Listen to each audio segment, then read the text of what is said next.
Let's look back. When the National Broadband Network, NBN, was announced in the late 2000s, it was meant to bring high-speed internet to every Australian, no matter how remote. The government pledged tens of billions of dollars, promising a future-proof system for telehealth, remote education, and business innovation. But instead of a unified network, the rollout became a patchwork: fiber to the node, fiber to the premises, hybrid fiber coaxial, fixed wireless. Each technology had trade-offs. Fiber to the node faced criticism for relying on old copper lines. By 2014, analysts warned that projected economic benefits were overstated by up to $20 billion. Delays and budget overruns eroded public trust. Yet, the NBN did make a difference. Millions, especially in remote regions, finally got reliable internet. This enabled everything from rural businesses joining global markets to students accessing online learning. But the dream of universally fast, reliable networks remained out of reach for many. Now, the world has changed. The pandemic accelerated our digital lives, exposing the limits of Australia's mixed network. Video calls dropped, downloads stalled, and unreliable connections frustrated homes and businesses. In response, NBN Co. launched a new push, with up to $3 billion in additional government investment and $800 million from their own reserves. Their plan? Upgrade the remaining fiber to the node footprint, focusing on regional and remote areas, especially in Western Australia, and reach around 620,000 homes and businesses. Enter Genus Plus Group. This leading infrastructure provider has secured a contract worth about $130 million with NBN Co. Their challenge? Design and build new fiber networks for over 22,000 properties across Western Australia's vast regions, over 3.5 years. This means not just better broadband, but also new jobs, training, and local economic growth. As Genus Plus Managing Director David Riches puts it, "We are delighted to have secured this important contract, and we look forward to continuing to develop our relationship with NBN as a key delivery partner." But this is about more than jobs. NBN Co. wants 90% of its fixed-line network to deliver the fastest wholesale speeds by the end of 2025. That means tripling download speeds on popular plans, launching residential tiers with speeds up to 2,000 megabits per second, and adding new business fiber options. If successful, Australia could rival digital leaders like South Korea and Singapore. Rolling out fiber is tough. Logistics are complex, costs are high, and delays are always a risk. NBN Co. targets 300,000 fiber upgrades per year through fiscal years 2025 and 2026. In the latest period, they exceeded expectations, completing over 217,000 upgrades in 6 months. By December 31st, 2024, nearly 600,000 premises had fiber connections under the Fibre Connect program. But millions are still waiting, and the target to finish by the end of 2030 is ambitious. Can NBN Co. deliver? If they succeed, the benefits could be huge. Accenture estimates that upgrading the remaining fiber to the node footprint could add more than $10 billion to Australia's gross domestic product. Imagine rural clinics streaming live diagnostics, remote students joining undisturbed online classes, small outback businesses selling globally through high-definition video.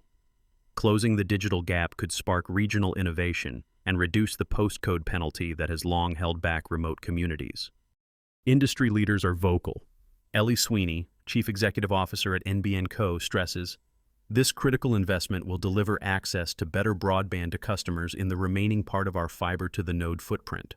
But she and others warn that Australia must keep up with exploding demand for data, streaming, and new tech like artificial intelligence.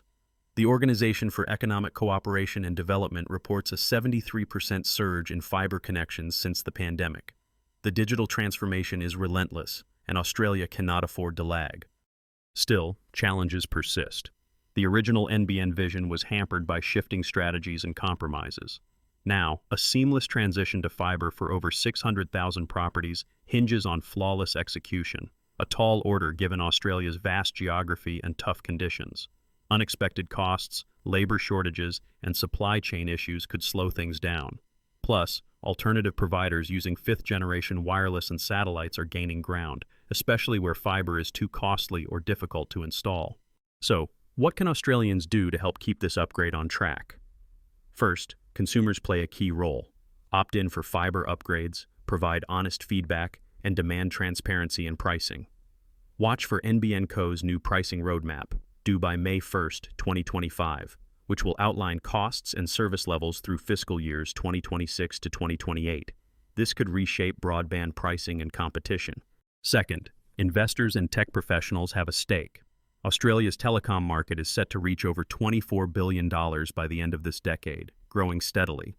Companies like Genus Plus are building expertise in both connectivity and clean energy, positioning themselves at the intersection of two key sectors. Genus Plus also won a $270 million contract for Western Australia's Clean Energy Link project, aiming to strengthen the region's renewable energy supply.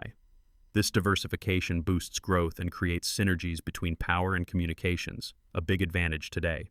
As Martin Wallace notes, delivering faster, more reliable, and future-ready broadband is essential to making sure homes and businesses can thrive.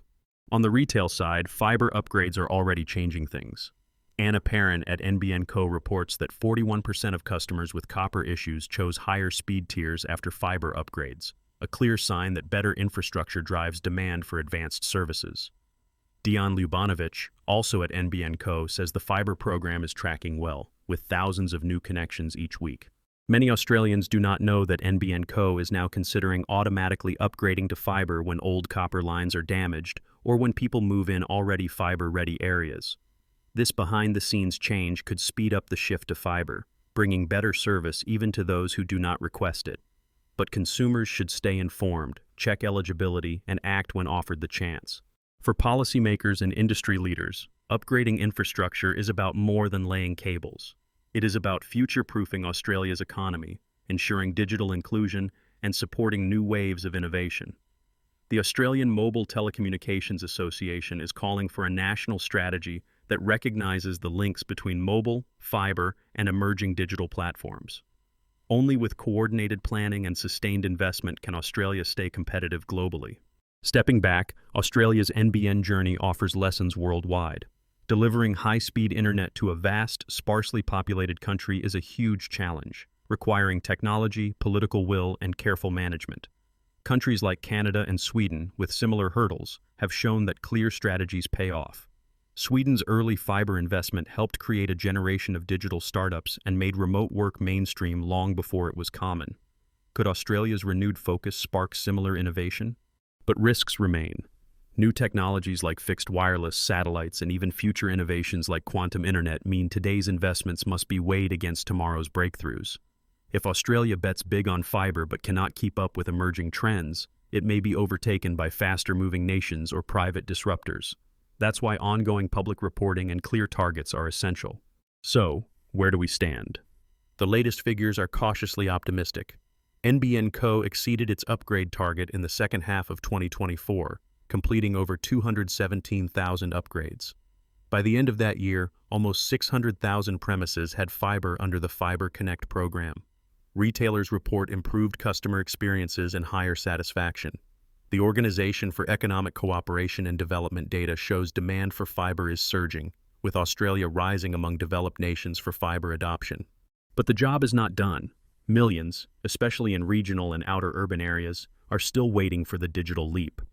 The final push to finish fiber upgrades by 2030 will need determination, coordination, and a willingness to learn from the past.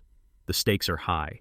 As more of our lives, work, education, health, social connection, move online, digital exclusion grows more costly every day.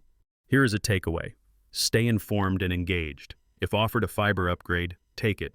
If you run a business, explore how better connectivity can open new markets or improve operations.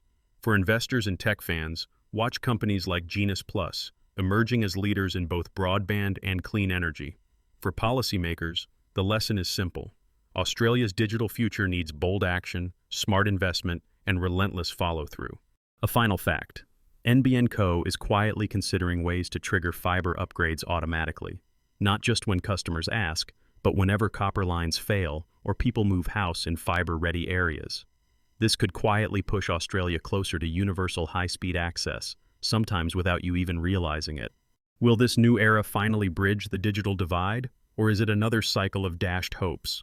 The answer is still unfolding. But one thing is certain. The next few years will shape Australia's digital destiny.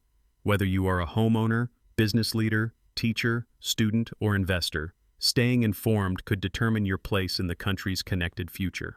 For more insights on global technology, economics, and how infrastructure shapes our world, subscribe, hit the bell, and join the conversation below. Where do you see Australia's digital journey heading? Let us know.